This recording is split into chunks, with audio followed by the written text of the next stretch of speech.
Swaba, welcome to this week's edition of Ghana in Focus with myself, Kwame, Ghanaian writer, journalist, broadcaster, podcaster, and entrepreneur. And this edition of Ghana in Focus is special. We are looking today at the first new series called Black UK. So this will be telling you about information and also how certain things are affecting African people, Black people in the UK. And today's topic is why Africans should stop sending money back home. And this includes Ghanaians, yep. So very the controversial topic for today, this first edition of UK Black, where we'll be looking at issues affecting Africans in the diaspora, with the Ghanaian, Nigerian, Zimbabwean, Kenyan, etc. So we'll be doing it every quarter, unless we get some interesting topics for to discuss. So the next one will be after Christmas, and we'll be talking about Black people and the police. But for this edition of UK Black, encompassing Ghana in Focus, we are looking at why the time has come now for Ghanaians and other Africans in the diaspora to stop sending money back home.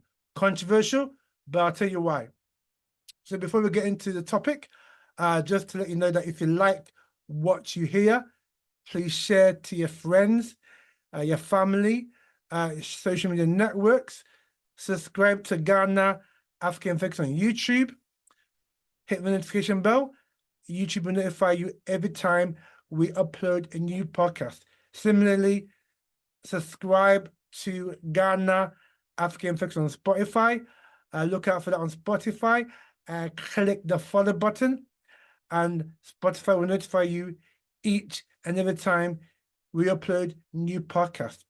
All right, and if you want to donate to the show to help us continue to bring some fantastic content from Ghana and from the African content, you can donate as little as $3 a month. It could be a one-off payment or on a monthly payment. So if you'd like to donate, we accept donations. So I'll leave the link in the footnotes to the show where you can donate $3 a month. And if you want to do business in Ghana, you want to come on holiday in Ghana, you want to know where to go, where to see, then we do offer a consulting service whereby we can tailor make a package for you, look at your needs and wants, and then give you advice or signpost you to some agencies in Ghana that we know who will make your visit or your relocation to Ghana a smooth landing. So I'll leave you my email address, and you can book your consultation with myself, and we charge $30 for an hour or $20 for a half-hour business session. Okay, so let's get into this week's podcast. Like I said, the first in a new series within Ghana in Focus called UK Black, looking about issues affecting Ghanaians and other Africans in the diaspora. And this week is a very, very controversial subject: why Ghanaians and other Africans should stop sending money back home. Okay, it's often called the black tax. So we're going to tell you why, with facts, not emotion. Yeah, so please, don't put your emotions in it. We're going to give you facts as to why, for me personally, Ghanaians and other Africans should stop sending money back to Ghana or back to their countries of origin. All right, so what is the term the black tax when it comes to Africans in the diaspora? So black tax in the diaspora, it refers to financial obligations that many Africans professionals feel towards supporting family and community back home. Yeah. So often, yeah, this sacrifice, it is a sacrifice that many Africans are making to their families back home, is at the cost of their own personal savings, investments, or even mental well-being. Now, the concept is especially relevant for particularly first-generation migrants from Africa or the Caribbean who, have come to the UK. So let's take a deeper look at this issue about black tax, yeah? So like I said, black tax is not a government levy, yeah? However, it's like whether you're Ghanaian or Nigerian or whatever, you work in the UK, you're putting some money aside every month, be it £200, $200, €200, to send money back home to support either your parents, siblings, extended family, or even projects. So you may be building a house in Ghana, maybe build a house in Nigeria, and you want to send money back home to complete that particular project. Now, within this, sending money back to Ghana or all parts of the African continent, some of that money is for common expenses. So paying school fees for your siblings or cousins, covering medical bills for elderly relatives, funding, as I mentioned, home construction, or even buying land in Ghana or Nigeria or wherever, and then supporting family businesses or emergencies. So many Africans, in the UK, US, Canada, or Europe, rightly or wrongly, are seen as success stories, and are expected to help those back home, So the perception is that, in many African countries, be it Ghana, Nigeria, Kenya, Zimbabwe, that, when you come to the West, right, you've made it, because the perception is Europe and North America, or the West, is a land of milk and honey. And like I said before, and we'll go deep into this as well, that the West now is not a land of milk and honey, It's not like it was 20, 25, or even 30 years ago when, the cost of living was good in the West, and also, even salaries were pretty good compared to what they are now. So, this narrative or misconception that many in Ghana and many in Africa have, that those of us that live in the West have made it, and the success is far, far, far from the truth. If I told if many Ghanaians, and other Africans, if they knew how people are struggling in London or New York or Toronto or Paris or Berlin, just to bring money home, just to bring even £100 home every month, right, or $100 every month, right, you wouldn't be saying that, because I know for a fact that in London, many Africans work 3 jobs just to make ends meet in London. But I'll come deeper to that in a minute.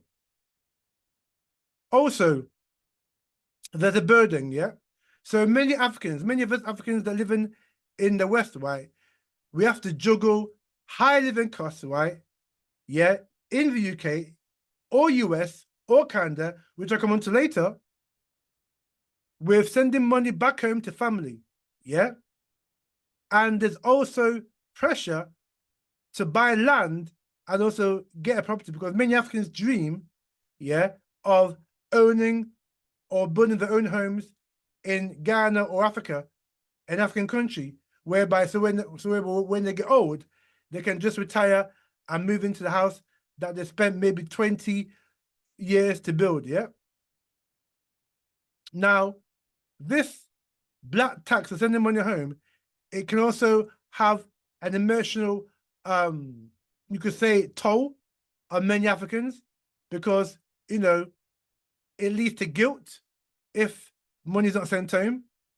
You can create burnout for yourself, because, like I said, I know a lot of Africans in London who work 3 jobs. They don't see their children at night, when they come home from school, because they're working. They wake up in the morning. Let me give you an example of what I'm saying about burnout. So many Ghanaians, Nigerians, Zimbabweans, Kenyan, Sierra Leone, Gambians, living in London. They wake up about 3 or 4 in the morning. This is before their children wake up. They go to their first job. maybe it's cleaning in the office. Yeah. We do that for about 3 or 4 hours. Yeah. Then you get to the main job, which could be working in a factory. Yeah. And that's say from that, and that could be from, let's say, 10 in the morning to say, 6 p.m. at night. Yeah. So they do 8 hours in the factory, work in the factory.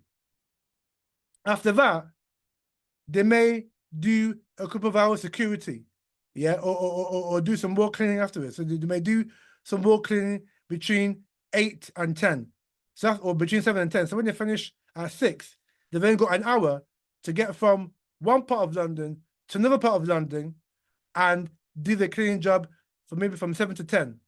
So by the time they get home, you're looking about probably nearly midnight. They don't see the children gone to bed. They don't see the children. They're doing this 6 days a week. The probably time they get arrested on Sunday, and even that, they have to go to church and what have you. And also pay church tithes.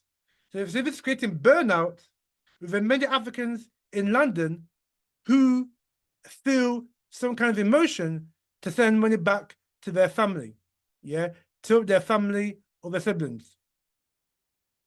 So, people need to understand, yeah, but before I get to that point, you could say there's also like a cultural root or historical legacy as to why people send money back home. So in many African cultures, right, communal responsibility is sacred. Success is shared, not individual. So unlike the West, where people think individually, in Africa, we think collectively, such as the Ubuntu principle. I am because we are, because I am because they were. So if you're saying that if it wasn't for your parents, right, you will not have had the opportunity to come to Europe, right? So you have, or come to the West. So you have responsibility now that you're in the West and are getting a decent job to be able to send money back home to your parents who brought you into this world and helped you, sacrifice for you to come to Europe. Yeah. It's also a colonial aftermath in terms of this whole issue to do with sending money back home. So because of enslavement, colonialism, and neo-colonialism, this created systemic inequality among African people in their own country. That also left many families without generational wealth. Yeah. And generational wealth, just in a nutshell, is say your great-grandmother passed wealth to your grandmother, and your grandmother passed it on to your mother, and your mother passed on wealth to you. That is what we call generational wealth. Yeah. But that's for another time. I can go into that deeper another time. So this is why diaspora support is essential, because of the systemic inequality and impoverishment that many families, currently struggle with in countries like Ghana, Nigeria, Kenya, the Gambia, Sierra Leone, Liberia, etc. All right, and other cultures. So it's not just Africa that we have this issue of sending money home. In America, in Latino communities, they call it a brown tax, yeah? And in East Asian cultures, for example, India, Pakistan, even China, South Korea, they have a system that they call Filial Piety, so FILIALPIETY. So this is like, again, similar to what we do as Africans. The East Asian people send money back home to their people to help their families. So let me give you a couple of real life examples before telling you reason why, for me, people, Africans, Ghanaians living in the West should not send money back home. So let me give you an example of a couple of Africans who earn money and send some of it back to Africa. So I've got here an example of a Kenyan nurse. Yeah, she works in the NHS, and she probably earns about £2,500 a month after tax. Yeah, you may think that's a lot, but in London, that's nothing. But I'll come to that in a minute. Yeah, but she sends between £400 and £600 a month home for school fees and medical care. Another example is a Ghanaian IT worker in Canada, yeah, may be expected to fund a family project in Accra while paying rent in Toronto. Yeah, so these are just a couple of examples of Africans, in the West who are sending money home. Now, let me give you a preamble as to why, for me, this issue about sending money is become a burden, and give you reasons why Africans should not send money back to back home. So, sending money home is a burden, and the reason why it's a burden because it can delay wealth building within the man or woman who's sending money back home, because obviously they can't save or invest in anything because they're sending a good chunk of their money, probably up to a quarter of their money back home, yeah, for their family and siblings. This also increases stress on that individual, yeah? So some individuals, some Africans, yeah, are actually taking out loans, believe it or not, they're taking out loans to satisfy the demands of their family and siblings back home. And most of you don't even know that. You think they're making it. No, they're not. Some of Africans, and I know some Africans in London, right? They're taking out loans, yeah, to send money to you back home. And most of you don't appreciate it, yeah? And even in some cases, when some of our people, maybe, in Ghana or Nigeria, but let me use Ghana example. You use Ghana example. Some Ghanaians living in London, they send money back home to build a house, yeah? Because, sorry to say, but most of our Ghanaians are greedy and selfish, right? Most of that money is not spent on the house. That Kwesi or Kwame or Esi or Ama sends back to Ghana, yeah? A lot of that money does not go on building a house, it goes to their family. So when Ama or Kwesi or Esi comes to Ghana, expecting a house, there's not even a foundation. And I've heard many horror stories of Ghanaians that send money to Ghana with the help of building a house and not even getting a foundation, to the extent that now they refuse to send money back to Ghana. So this is why I say it's a burden, right? Because, it creates an entitlement dynamic that Wakabuchi said, why ye into why yeah, so what we're pushing for. So there's some kind of entitlement that Ghanaians, Africans in the West should send money back home, yeah, whether they can afford it or not, yeah. So that's creating the entitlement. Oh, Mabushi ya or what UK but my and you don't know what they're going through to send that money. And some of you don't appreciate it, like I said. But so let's break down for me some of the reasons why, yeah. Some of the reasons why people should not send money back to Africa, Ghana, or any African country, right? What many Africans, Ghanaians, don't understand is that in the West, and this is why I said about the perception that the West is a land of milk and honey. It's not. It was, but now it's not. UK, US, Canada, Germany, in 2025, it's not like it was in 1995.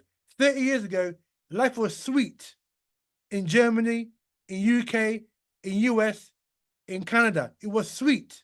But now, So back home, you got to understand that all over the Western world, there's a cost of living crisis. And this is deep, beloved. This is not plaything. This is deep, right? So, for example, rent and mortgages have tripled, yeah, in London, in Toronto, in New York, since COVID, triple since COVID. Yeah. Inflation, yeah, has doubled in some cases in the last 4 to 5 years. Yeah. We all know how Liz Truss, just 3 years ago, her so-called mini budget took inflation to a whopping 11%. Yeah. That's now about 4% in UK. But things like food, energy costs, oh my gosh, you know, your heating, your gas, your lighting, yeah, that's doubled since 2022. Yeah. Transportation costs in London alone, if you take the underground, don't even take the bus in London, you're paying £13 a day, 1 3, £13 a day. If you use the underground 6 days a week, that's 13 times 6. That's £78 a week you're spending on transportation in London. That's just the underground. I'm not talking about the buses, just the underground. So 78 times 4, yeah, you're talking just under £320 a month just on transport. Yeah. And let me give you, right? Let me give you the average housing, average rent in big cities where Africans are living. So in London, the average rent, this is the average rent for maybe a 1-bedroom or 2-bedroom house in London. You probably look at 1-bedroom. Average rent in London is, and these are all dollars equivalent now. You know, I'm going to put it in all dollars. Yeah, US dollars equivalent, so that you know where we are. So in London, the average rent is $3,300 a month. So in most cases, that is half the income for many Ghanaians living in London, many Africans living in London. Rent alone. In New York, right? That's more than London. So we're looking about between 4,000, average rent in New York is between 4,000 and 5,000 euro dollars a month. Yeah. In uptown Manhattan, it's nearly $6,000 a month. And in the Bronx, which is like the ghetto, the hood, you're talking about $2,200 a month. Canada, Toronto, average rent in Canada, yeah, is average rent in Toronto, Canada, is between $1,500 and $1,900 a month. This is the US equivalent, yeah, of Canadian dollars, yeah. So it's not as high as in US or UK, but it's still high in comparative with Canadian rents, yeah. Now in Paris, yeah, most Africans live in 1-bedroom apartments in Paris, yeah, not 2 bedrooms, talking 1 bed, yeah. And the African sharing, you know, that's how bad it is for Africans in Paris. Why? There's 3 Africans sharing a 1-bedroom flat in Paris, and the average that they're paying in Paris for a 1-bedroom flat, yeah, is between $1,200 and $2,500, yeah. And in Berlin, which is probably, probably never cheapest, right? But if it's still high, so in Berlin, you're looking at $1,500 to $2,700, yeah. And in Berlin, rents have rose in the last few years between 12 and 15%. So this is just rent alone. This is rent. This is the average cost of rent in the main cities of Europe or main cities of the West where Africans are living. Berlin, Paris, Toronto, New York, London has a high concentration of Africans from Ghana, Nigeria, Kenya, what have you. Yeah, and this is the average rent that they're paying out. And that's just rent. Yeah. So we haven't even mentioned council tax. Yeah. Or in America or Canada, property rate. We haven't talked about your transport cost. We haven't talked about your gas, utility, gas, water, electricity, heating. Yeah. Then, let alone things like food. Yeah. And as I mentioned before, food has now become very expensive in the UK. US, Canada. Yeah. And then you may have, gym membership. Gym membership in the UK is averaging about £20 a month. Yeah. In London, it's a bit more than that. London's probably looking about £25, £30 a month, even more than that for a decent gym in London. Yeah. And then as well as that, somebody, if it's a woman, she may, want to do her hair every week or every other week. If it's a guy, he may cut his hair every 2 weeks, or worst case scenario, he may cut his hair once a month because he can't afford it. Yeah, because haircut in London now, outside of London, average cost for a haircut is £25. In London, it's probably double that, just for a haircut.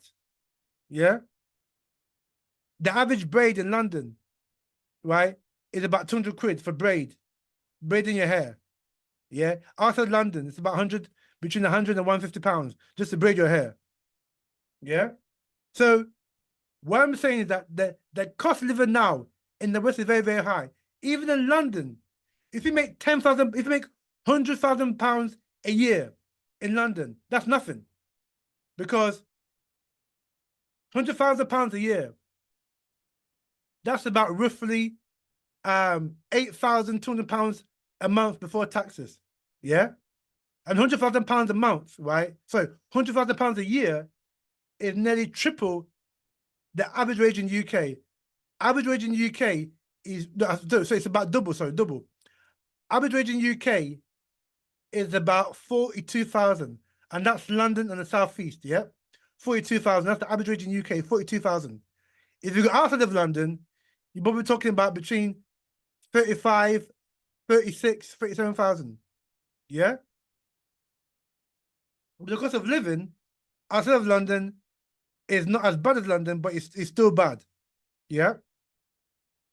So, like I say, if you were £100,000 in London, that's nothing. Because like I said, that's before taxes. So that's £8,200 a month before taxes. After taxes, you're probably about £7,000 a month. Or let's say £6,500 a month. Now, depending on where you live in London, £6,500 a month could eat up all your rent and you pay no bills. If you live in Mayfair, right, central London, you live near Buckingham Palace, you live in them nice areas of London, Notting Hill, Maida Vale, those nice areas of London, you're paying £4,000 rent a month, £3,000 rent a month. But most Africans don't live in them areas. You have the odd few who are very wealthy, but the majority of Africans live in like your Peckham, Camberwell, Hackney, Tottenham, Lewisham. Yeah, most Africans live in them kind of southeast London, East London kind of areas. Yeah, where the rents are high, still high compared to the parts of the UK, but London terms are pretty low. So and even one room in London, and we're talking South London like Croydon, Brixton, Camberwell. This is one room. Just for one room, house share is about £800 a month. So just imagine if you're living in London, right? And you live in a one-bedroom flat. That one-bedroom flat minimum, at least, you're talking again, depending on where the area, but in South London, Peckham, Lewisham, Camberwell, the areas, right? You're probably talking nearly £2,000 just for one-bedroom flat in London, that part of London, South London, right? So your £8,000, your £6,500 of the taxes, right? Yeah, if you're paying half of that for your rent, because you may want to live in a nice area, not necessarily South London, where, to be frank, it's not too nice. So let's say that £6,500 that you've got, £100,000 after taxes, yeah, you're paying half of that for your rent. Yeah. And add to that council tax, which is high in London, add to that transportation, add to that light, gas, heating, add to that water bill. Those are your key utilities in Britain, in England. Light, gas, heating, and water. These are your key utilities. Yeah. Then add to that, you may have gym membership. Add to that, you may have Netflix. Yeah. And that £6,500 after taxes is you have little left. Yeah. For your own personal stuff. If you want to get your hair cut or you want to eat out once a month, you got very little, let alone have extra to send back home. So this is what I'm saying to our people back home. It's not easy. UK is not easy. And many Africans in London, let alone the UK, earn less than £100,000 a year. Yeah. So many Africans in UK, if they're in London, they're probably earning between £40,000 and £60,000 a year. Few Africans in London earn more than £70,000, £80,000 a year. But the majority of Africans in London, Ghanaians, Nigerians, Zimbabwe, etc., right, they're earning between £40,000 a year and £60,000 a year.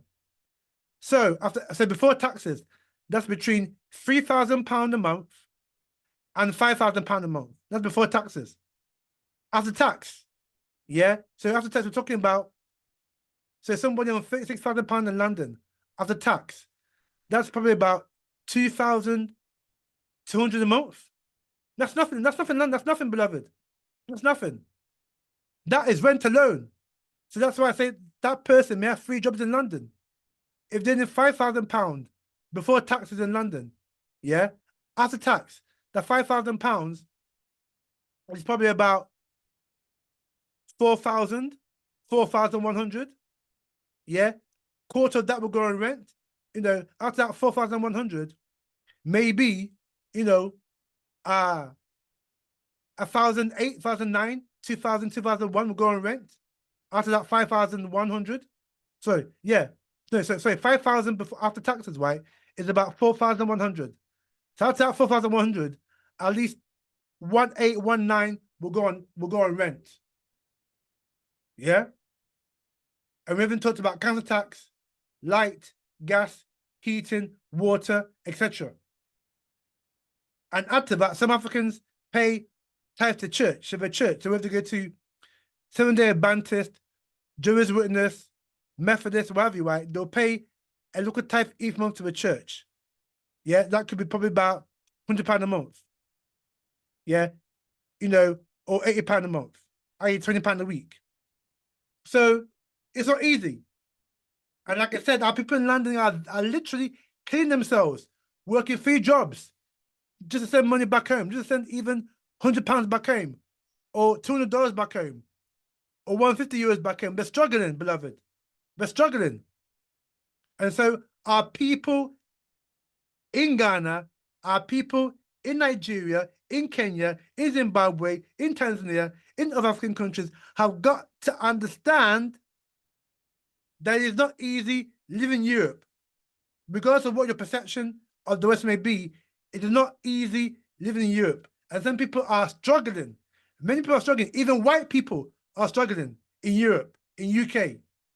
There's homelessness in every major city in this country. London, Manchester, Birmingham, Liverpool, Sheffield, Leeds, Nottingham, Derby. Homelessness are everywhere. People are struggling in this country. There's food bank in this country. People cannot afford to eat 3 square meals a day. In actual fact, some adults are starving themselves to feed their children because they can't afford to eat. And you think people can send money home basa like that? I don't think so, beloved. So this is why, for me, the time has come for African people to revise their notes about sending money home, because the climate now is not like it was 20 to 30 years ago, where the cost of living was not too bad and the cost of goods and services were pretty reasonable. In actual fact, what Africans, again, back home in Ghana, Nigeria, don't understand is that many Africans have not seen a pay rise in about 20 years. It's only what? Last year, when Labour came in this country, last year, that doctors, nurses, teachers, people working in the public sector have been given a pay rise. And even that pay rise is nowhere near the equivalent of what they were earning 20 years ago. So there's many people in this country about 90% of people in this country are earning less today than they were 20 years ago, showing you how wages have stagnated. Yeah. And so in closing, while, the concept of sending money back home, it may be a good thing, i.e. to help your mother, your father, i.e. help to pay your siblings' school fees, paying Medicare care bills for elderly relatives, etc. While it is commendable that we have that system, today's climate does not afford the ability to send money home. And the examples I've given you in terms of the high rents now in many countries where African people live, cost of living is over the roof now. Many Africans are struggling to make ends meet. And particularly if they've got children, some more children as well. It's not cheap in the West now for children. To raise children is expensive. School uniform alone costs a lot in the UK. And more importantly, why? When we send money back home, we are, we are giving problems for ourselves because we're not able to save. Many Ghanaians can't save. Many Africans can't save. Yeah, we can't have simple investment like buy stocks or shares. Yeah, or investment whereby you can see it grow. Like the UK equivalent of a T-bill or the UK equivalent of a fixed deposit. We can't do that because we don't have the money to do that because we're sending some money back home. Yeah, so we become poorer. Yeah, we're not able to save for build our house in Ghana or our African country because of this extra burden of sending money back home, in addition to, the high cost of living, high rents that we are experiencing in the West. And so, for me, the time has come, unfortunately, it's up to the individual, but for me, the time has come for many Ghanaians, many Africans living in the West, whether in the UK, US, Canada, Germany, to stop sending money home because it is not sustainable. Yeah. And you're making, a lot of Africans are making themselves sick. Yeah. Just to send money home. And it's not appreciated. A lot of it's stunning as well, particularly when it comes to building a property for that person who's in Ghana, who's in London or UK or US. Yeah. It's also denying us, a chance to build intergenerational wealth by handing down money to our children and their children. Yeah. And it's also putting an enormous burden and strain on Africans living in the UK. So there's a lot of Africans now have got stress because of this thing to get money to send back home to your family. Yeah. It's become a burden now. And, some families don't understand why, Kofi or Ama or Akusia has only sending £200 a month when they're expecting double that. Yeah. So you have to appreciate that the cost of living in the West has changed, particularly since COVID. And so I thank you for listening to this special edition of Ghanaian Focus, the first in our series of UK Black, looking at certain issues that are affecting Ghanaians and other Africans living in the UK. And this week's edition, we started with a controversial topic, looking at why Africans, Ghanaians living in the West should not send money back home. And I've given you my reasons why for that. You may disagree, but I live in the West, I live in the UK, and we know what's going down in the UK in terms of the money that people are getting compared to what it was, and also the rents that people are paying now, and the general cost of living in the UK is different to what it was 20 or 25 years ago. So I thank you for listening to this edition of UK Black, Ghanaian Focus with myself, Kwame, Ghanaian writer, broadcaster, journalist, podcast and entrepreneur. In next week's edition of Ghanaian Focus, we'll be talking about the housing crisis in Ghana.